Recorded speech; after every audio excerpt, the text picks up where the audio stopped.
बखान। रंग रंगीला लागे मोहे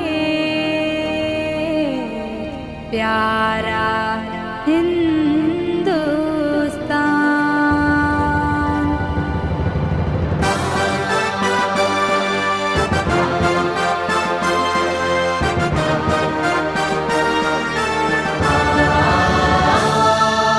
ऊंचा गोल्हानी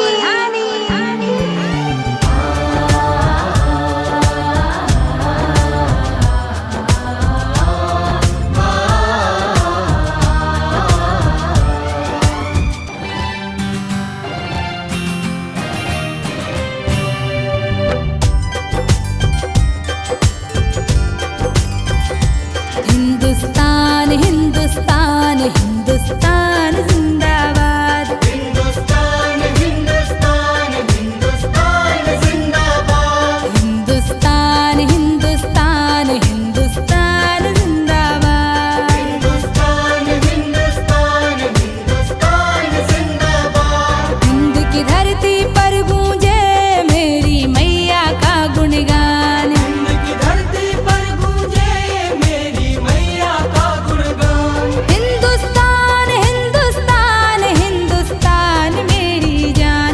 हिंदुस्तान हिंदुस्तान हिंदुस्तान मेरी जान। हिंदुस्तान हिंदुस्तान हिंदुस्तान जिंदाबाद। हिंदुस्तान हिंदुस्तान हिंदुस्तान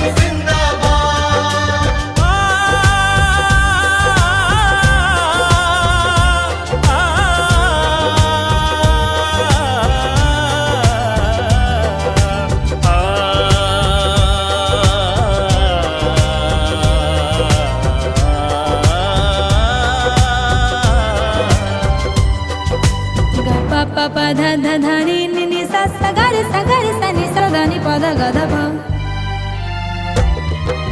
मैहर की माँ शारदा करती भक्तों की रखवाली। पावागढ़ में बैठी